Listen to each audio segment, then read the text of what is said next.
In the depths of the Everfree Forest, a lonely path snaked through the woods. In the days before Nightmare Moon, it had been overgrown with hanging branches and weeds. Now, however, the dirt lay in plain view, hidden only by soft, rotting branches and growth of mushrooms. Had there been any stars out to see by, it would have been easy to follow it through. Had anyone tried to follow it, of course, they would have been taken through a corpse of skeletal trees, around the edge of a cliff, and eventually stopped by a broken bridge. Had they somehow persisted even then, they would have finally come across unspeakably old ruins. Once, perhaps a temple or palace. And then, after braving a dozen dangers in the lightless void of day, they would have finally seen something very strange indeed. Behind the old ruins, between a crumbling wall and a very knotty tree, a light shone out like a torch. It shifted and swirled through the air like the light sky itself, throwing away shadows despite the darkness of its own light. And, beneath her shifting mane, Luna looked down at her hooves. 1,000 thoughts shifted wordlessly in her head as she stood like a statue. 1,000 memories played out like a disjoined movie. This was where she had first left Equestria, of course, at the behest of her dear, departed sister. This was where she had almost been thwarted a second time as well. Finally, this was where she had sealed her victory forever, and killed her first mare. Her gaze remained fixed on her dirt-stained hooves. Of course, she could have used magic to dig it up, but it felt somehow wrong. She had used them to dig this hole the first time. It was only right that she use them to unearth it. She couldn't help the memories returning again at the thought. The weeks following her takeover, her fracturing insistence that everything was how she wanted it, her regrets mounting against her. The guilt, the regret, the hatred. Oh gods, the hatred. Burning and burning like a torch in eternal night. The only fuel that kept her going. Hatred had almost kept her from coming back here. Almost kept her from digging the grave now beneath her. Almost kept her from erecting the headstone that now stood haphazardly before her. She had thought she had mastered her hatred by coming here the first time, but by argument with the captain showed her otherwise. Something was terribly wrong, not just with her actions, but with her. She knew that now. On some level, she always had. But without her torch, how would she keep the night away? A traveler in the woods, having braved a dozen dangers to see what the night herself was standing over, might have been disappointed. Still mostly covered in dirt, a haphazard skeleton lay still and silent as the guardian above it. Perhaps the only notable feature was the horn protruding from the top of the skull, pointed in accusation directly towards the alicorn. "Ow! Ugh, I can't see a thing," Twilight yelled, nursing her stubbed hoof. "I thought you said you could see. Isn't that how you got to my house in Ponyville?" The voice sounded even softer than Fluttershy's normal voice. It was as if it was muffled by a mound of blankets. She was used to the strange effects of the day by now, though, and had hardly noticed the distorted acoustics. A small part of her wondered how she could have been accustomed to something so unnatural. Yeah, I did," Twilight muttered, distracted by her thoughts. "Well, I could before, but it's fading slowly, and now it's pretty much gone. We've got to be pretty close to Ponyville by now, anyway, though." "Oh, how are we going to get back to, the other Ponyville, then?" "Well, I'll figure something out. We just need to hope that Rainbow Dash and Pinkie found Applejack's element. Then we can, make our way back and save the town." "By stopping Trixie?" "Yes. The elements will just do that?" Twilight didn't answer. She knew Fluttershy was just honestly curious, but she didn't want to snap at her friend so soon after gaining her trust again, and couldn't guarantee that she wouldn't. Yes, fine. I don't really have a plan. I'm gathering the elements of harmony because that's what Celestia told me to do last time, and it worked then. But this time, I don't have Celestia to tell me how to fix things. And things here have been broken for so long, they've gone and mended themselves all wrong. So my plan to do the only thing that I can think of, and hope that it magically works. Are you happy now? Instead, she said, they did last time, so yes, we're here. Twilight wasn't sure how she knew it, but she had entered Ponyville. Maybe she had just picked up the ground being harder, packed from the long absent traffic. Or perhaps a half-remembered smell had floated by, but she knew that she was home in some twisted sense. So, how do we find Rainbow Dash? Twilight stood still and thought a moment. She chastised herself once again for not specifying a better place to meet than Ponyville. Just as the silence began to drag awkwardly, she took a deep breath. "Rainbow Dash!" she yelled, screaming into the blackness. Even to her, it sounded slightly muffled. After a few moments of silence, she yelled again. But she knew her calls were being swallowed up before they traveled any real distance. "Rah!" she yelled, stamping the dirt in anger. Just once, have one thing in this blasted world go right. Every single step, there's another problem, or block, or boneheaded move in my way. Why can't everything just go right? Fluttershy remained silent. Twilight collapsed on the ground, wanting more than ever to just cover her eyes up and wait for everything to pass. If Celestia were here, she'd know what to do. But she's not, and I don't have my magic, and I'm out of patience, so screw this. What do you... Twilight was back on her hooves in a flash. She could feel her shoulders set, and her legs locked as she leaned forward and screamed. I'm done. I'm done fighting every inch of the way just to take another step. I'm going to get these elements back to their owners, beat Trixie, and save Ponyville if it kills me. Do you hear me? Her words were swallowed in seconds, and Twilight stood panting, staring down the darkness all around her, as if waiting for an answer. After a few moments, she stomped her hoof, as if to make a point, and then turned towards the center of town. Twilight, I'm sorry if where are we going? To Sugar Cube Corner, Twilight said without missing a beat. Because if my luck continues like it has, something went wrong with Rainbow Dash and Pinkie. Pinkie went crazy again, and now she's probably back there by now rebuilding her rock trap piano wire monster again. Twilight didn't even try to make out the darkness around her anymore, moving based on months of memory alone. Sure enough, her hoof caught a clunk of rubble after a few moments, but instead of catching her balance, she put all her strength into her leg behind a kick as soon as she felt resistance, launching whatever debris had lain in the road so far that she had never heard it land. As if the cosmos somehow sensed her anger at it, the rest of the trip was uneventful. After a time, Twilight stood at the doorstep of Sugar Cube Corner, her lip twitching at the sight before her. Ha, all right. That's actually good to see. I can't see anything, Twilight. Exactly. No lights means Pinkie hasn't been back here to rebuild freakishly fast, which means they're still at the farm, which means that nothing catastrophic has happened yet. But we still have to find them. How do we do that? Twilight thought for a moment, putting a hoof to her chin.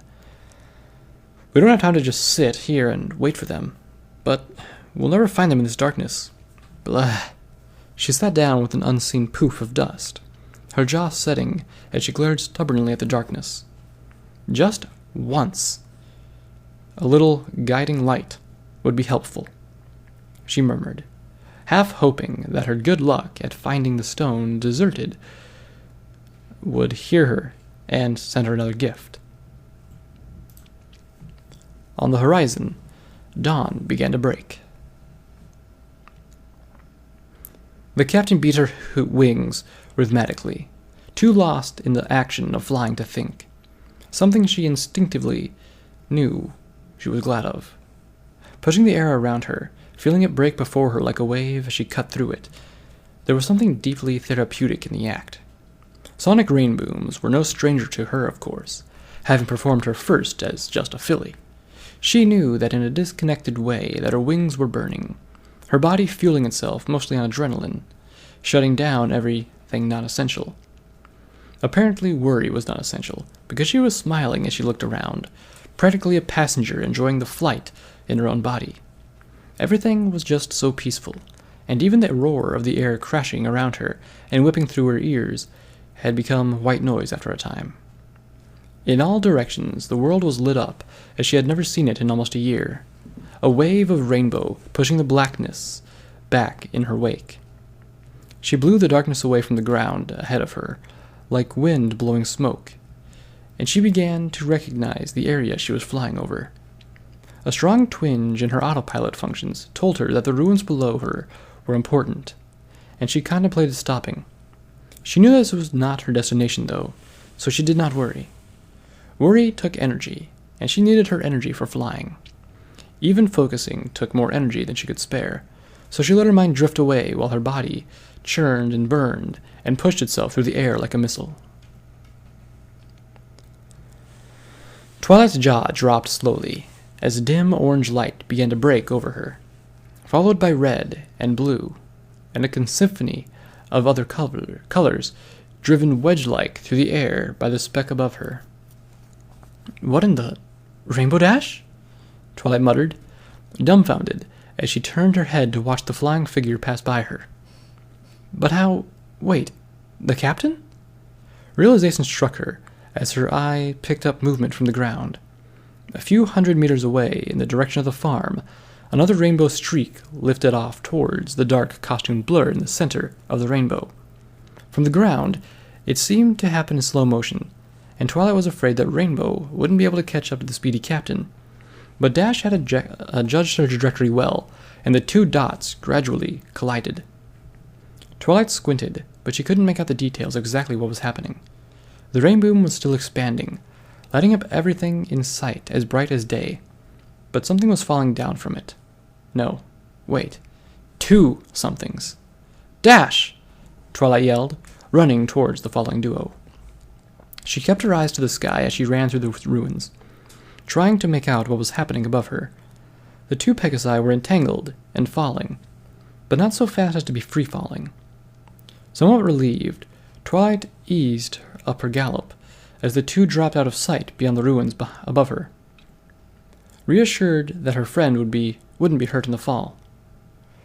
The Pegasi had landed some ways out of Ponyville, and it took Twilight and Fluttershy a few minutes to reach them. By the time they arrived, it looked to Twilight like the two had been napping in the grass from the way Dash was reclining on her haunches, and the captain was laying on her side. If it hadn't been for the heavy pants filling the air, it could have been a strangely colored sunny day back home. "What happened? Are you all right?" Twilight asked as she cantered over, keeping a wary eye on the captain. "Yeah, fine. Just... yeah. Hell of a sprint," Dash panted, wiping the sweat from her brow. "She didn't fight or anything, just kept trying to fly away. Like she didn't notice me." "I didn't." The captain grunted from the ground. "Was an autopilot. Was trying to save the town. I have to hurry and get... Why'd you stop me?" "She's still a bit out of it," Dash said, drawing a hoof across her mouth to wipe away her drool. "Been coming around slowly since we touched down." Twilight heard Fluttershy land behind her, and her mission came flooding back to her. "Wait, where's Pinky? Did you two find the element?" Dash smiled, reclining further backwards. Yeah, we found it no problem. I couldn't see anything, but I guess Pinky was used to digging through the ash in the dark, because she had it in no time. We'd been looking for you for half an hour when the sky got all lit up and I tried to catch this one. Pinky is probably right behind us. Or right beside you, some pony said from beside Twilight. Twilight froze in surprise, but calmed down as she realized it was Pinky. She was used to her friend popping up suddenly, but the way she had spoken so calm and softly was a bit unnerving. "Wait, this is great!" Twilight realized, her ears perking up in wary excitement. "With that rain boom, we can see all the way to Ponyville. Dash, We have a clear shot. We can be back in minutes. Then we have to go now, the captain said, raising unsteadily to her feet. Twilight could see the exhaustion in her as her flank heaved and her legs trembled, but her wings flew out, strong and steady. You shouldn't have stopped me. There's no telling how long they have left, nor how long the light will last. Twilight walked over to the struggling mare, grim determination in her face. I don't have patience for any more tricks, from you or anyone. Whose side are you on? The captain lifted a few feet in the air, her gaze every bit as steady as her body was. I don't want any pony else to die. Twilight looked towards Rainbow Dash. Dash gave a nod, and Twilight felt herself relax. Good enough. You take Pinky and stay in sight. Get Fluttershy to help if you can't handle the weight. You look exhausted. Hold up. One more thing. Twilight turned to see Dash coming towards them, Pinky and Fluttershy looking on silently a few paces back. The captain let herself back down to the ground, looking at Dash curiously. We need my element of harmony, the element of loyalty. You should have gotten it the night at the castle, although I don't know what you did with it after. If we're to defeat Nightmare Moon, you need to give it to us, or help us get it from wherever you had it. Dash's voice was calm, but Twilight could sense accusation. They needed the captain's help, but Twilight could tell that her companions were not likely to become fast friends. If the captain took offense, she didn't show it. After a moment, the costumed mare ducked her head into her outfit, pulling out something that twinkled in the evening light. Here, she said, tossing the gem into the dirt at Rainbow's hooves. Rainbow didn't move to pick it up immediately, instead eyeing its bearer curiously. If it means so little to you, why carry it around all this time? Dash, drop it, Twilight interjected. Because it did mean something. I was loyal to Luna, to my friend, for a long time. Perhaps too long. I know you can't believe that, but it's true. The captain drifted towards Pinky as she spoke, shrugging off Fluttershy's help as she lifted her off the ground. You needed to stop Trixie, not Luna. Don't forget that. The captain lifted off, moving slowly and swiftly, but clearly leaving room for the rest of the group to follow. Fluttershy took off silently, leaving Twilight and Dash standing over the final element.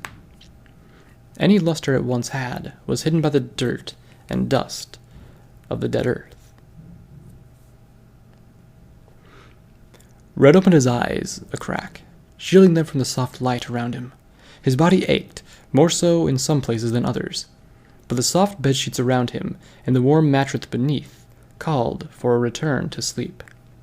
Red rolled over, pulling the sheets to his chin. That nap felt great, he thought, the glow of sleep already returning. I think I'll do it again. Finally awake, I see. Red's eyes opened again, sleep vanishing from his thoughts, a voice ringing far too many bells. He rolled himself over, shielding his eyes so they adjusted to the light. It's about time, Red. You're missing everything. Red's memory buzzed.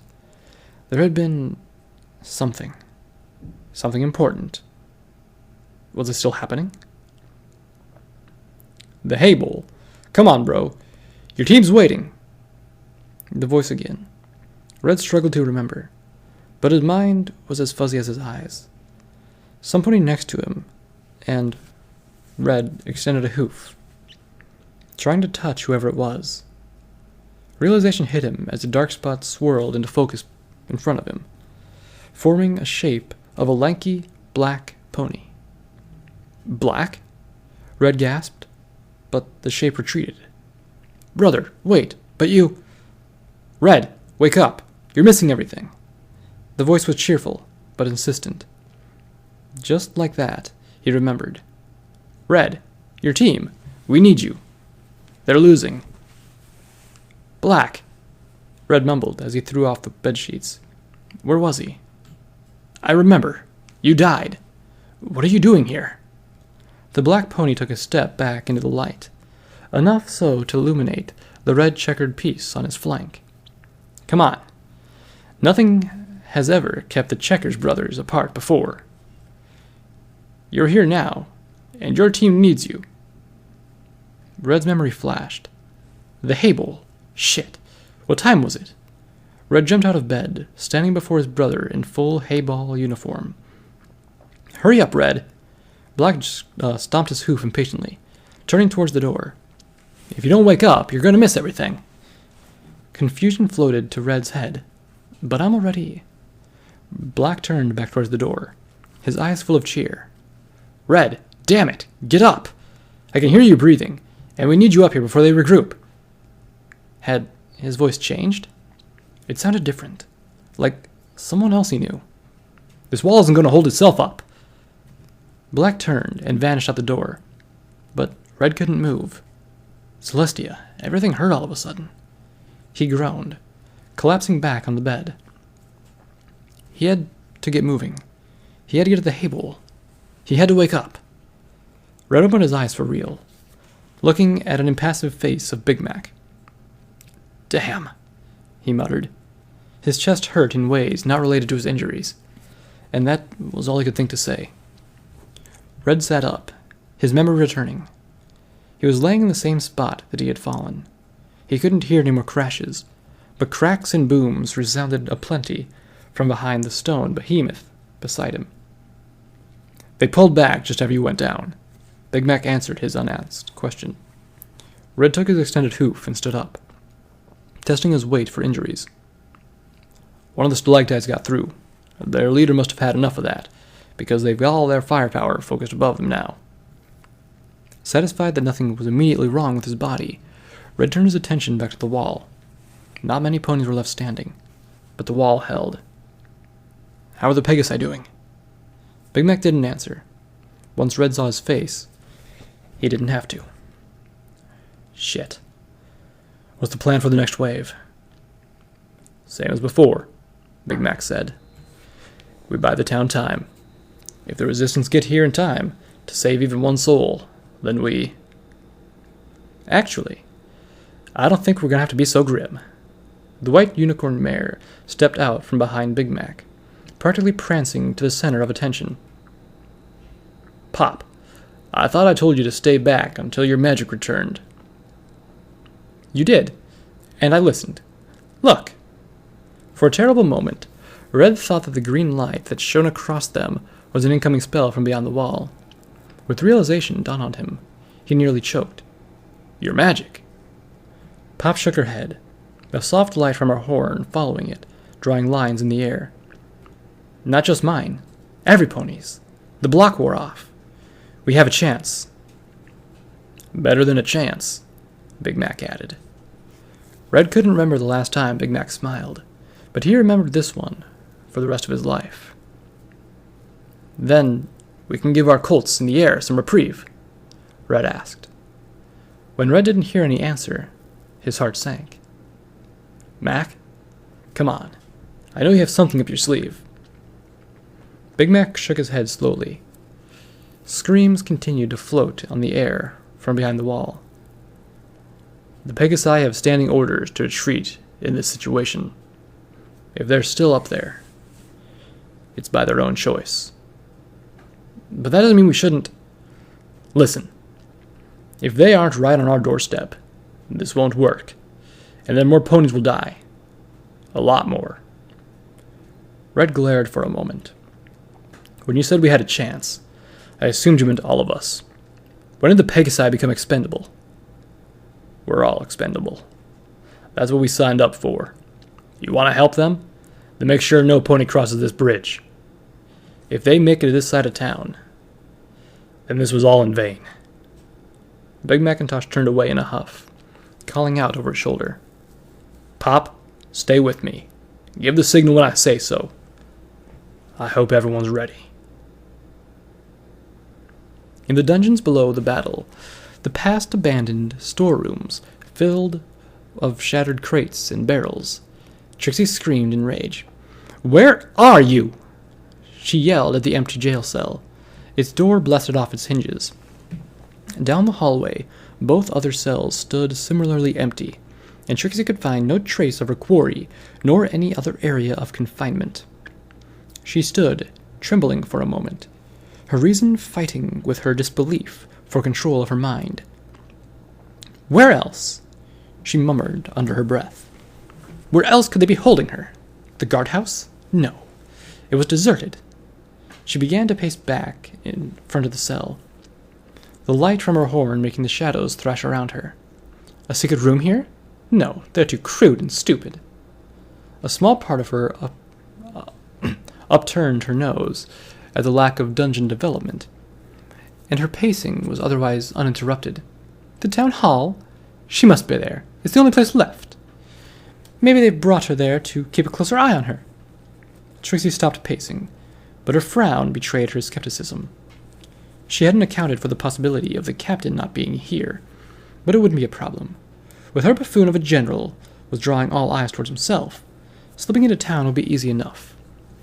Her smirk returned as the plan crystallized in her mind. With the captain gone, the last thread would be trimmed, and Nightmare Moon would have no reason to suspect her of anything. And, without a reason to suspect her, getting close enough to Nightmare Moon would be a snap. She could feel the magic forming itself in her mind, her horn glowing brighter in anticipation. With Nightmare Moon's latest boon, and more importantly, her weakening herself to give it, the strength was equal enough for Trixie to practically taste the power she craved. She felt her blood rush and her skin crawl at the image of herself on the throne. The drained and dry husk of the goddess, merely a memory. So strong was the urge to reach out and grab it that she barely kept herself from galloping back up the tunnel towards this town. Thump, thump. The sound of his own heartbeat drowned out nearly every noise around the general. He loosed another bolt of magic, letting the thud of his chest and head build the anticipation. Glee surged through him as another shadow in the stalactites above him burst into fire, plummeting down towards the ground. "Sir, they still aren't retreating, but there can't be more than a handful left.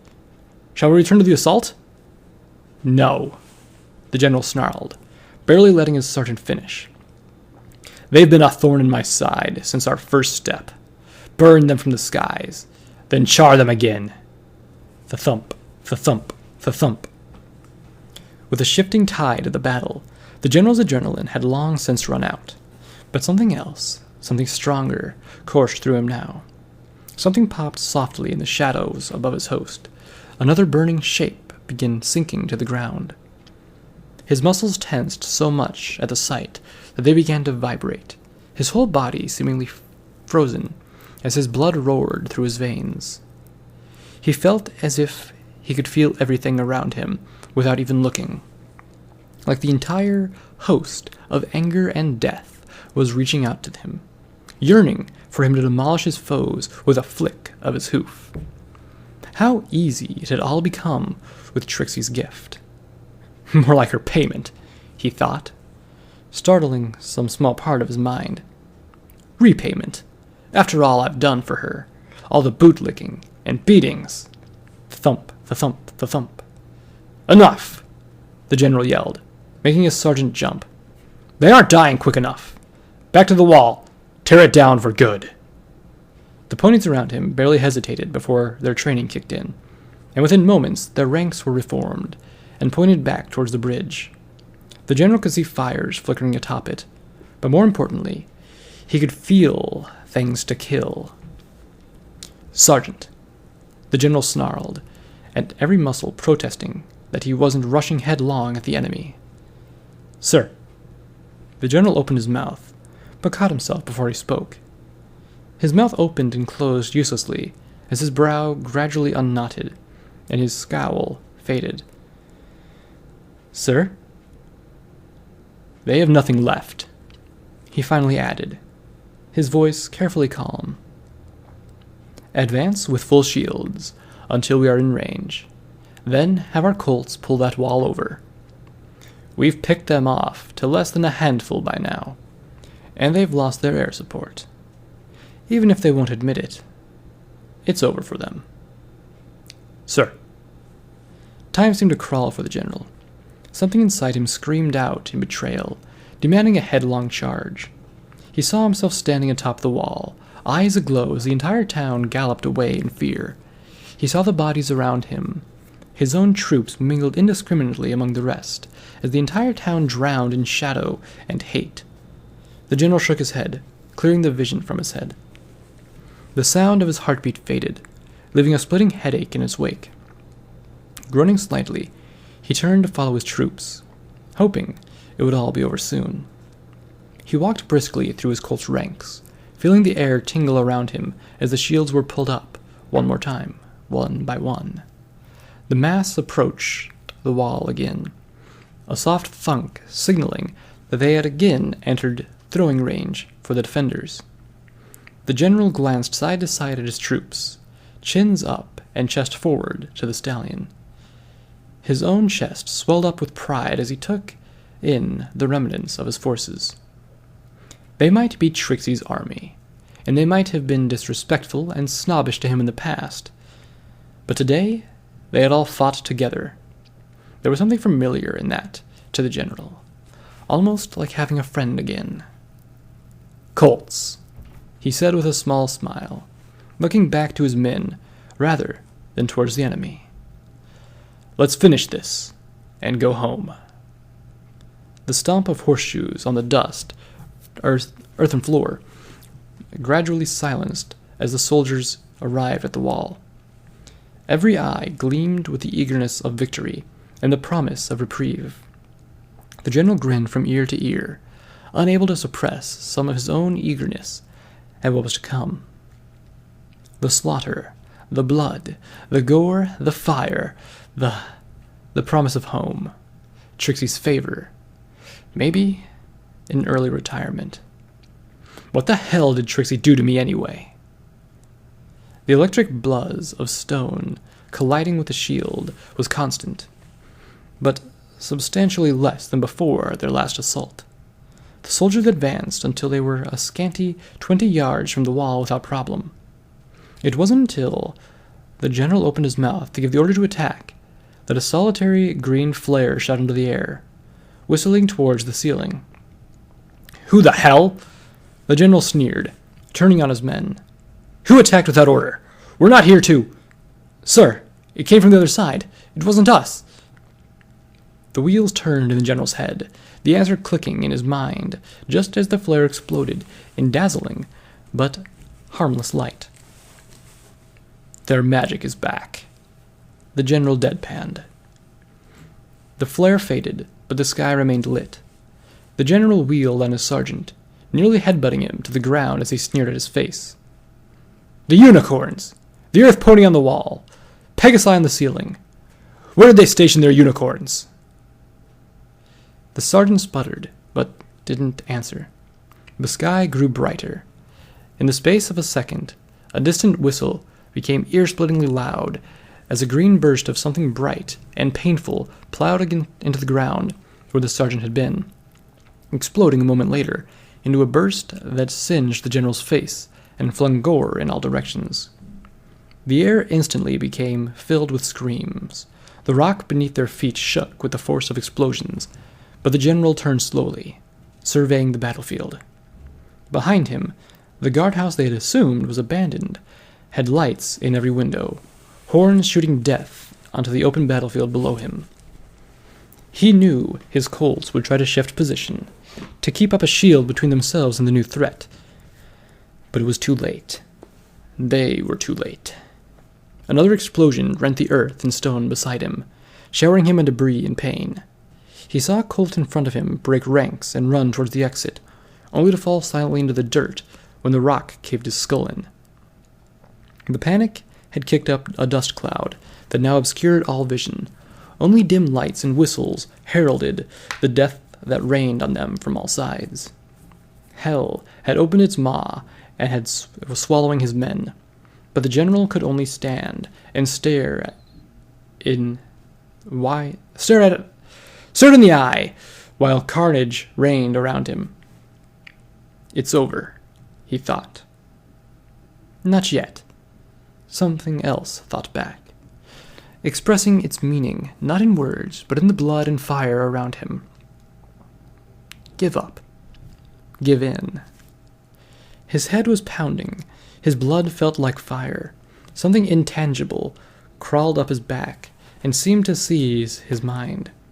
Anger and hate and rage flared in his eyes as he stared, slack-jawed and defeated, at the slaughter around him. The general gave in.